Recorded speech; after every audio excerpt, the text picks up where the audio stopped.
Welcome to our channel. Today we how to open a trust account with Chase, financial planning guide step by step clearly.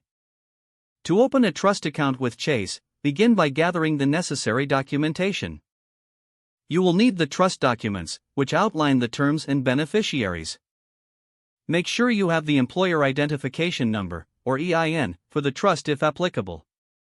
Prepare identification for all trustees, including a government-issued photo ID.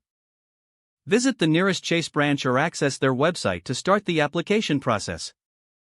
If visiting in person, bring all documentation along with you. If using the website, navigate to the Accounts section and select Trust Accounts. Click on the option to open a trust account.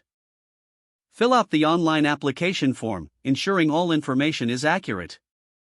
Upload or submit digital copies of the required documents as prompted.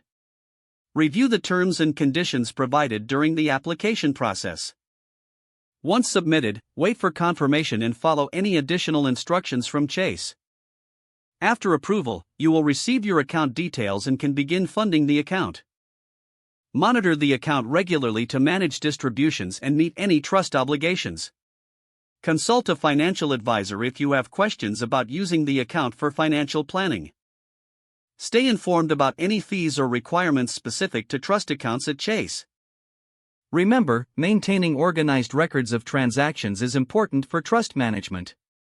If the page does not load, refresh the browser or try again in a private or incognito window. Make sure you are using the correct email address, then retype it carefully to avoid small typos. If your password is not accepted, use the reset option and create a new strong password you can remember. Check your spam folder for verification or security emails, then complete any requested confirmation steps. Enable two-factor authentication if available to improve account security and reduce unauthorized access risk. After signing in, review your profile details so your contact information and settings are accurate and current. If you see an error message, note it down and try again after restarting your device and internet connection. Log out when you finish, especially on shared devices, to keep your account and payment information secure. If the page does not load, refresh the browser or try again in a private or incognito window. Make sure you are using the correct email address, then retype it carefully to avoid small typos. If your password is not accepted, use the reset option and create a new strong password you can remember. Check your spam folder for verification or security emails, then complete any requested confirmation steps. Don't forget to like this video and subscribe to our channel for more step-by-step tech guides.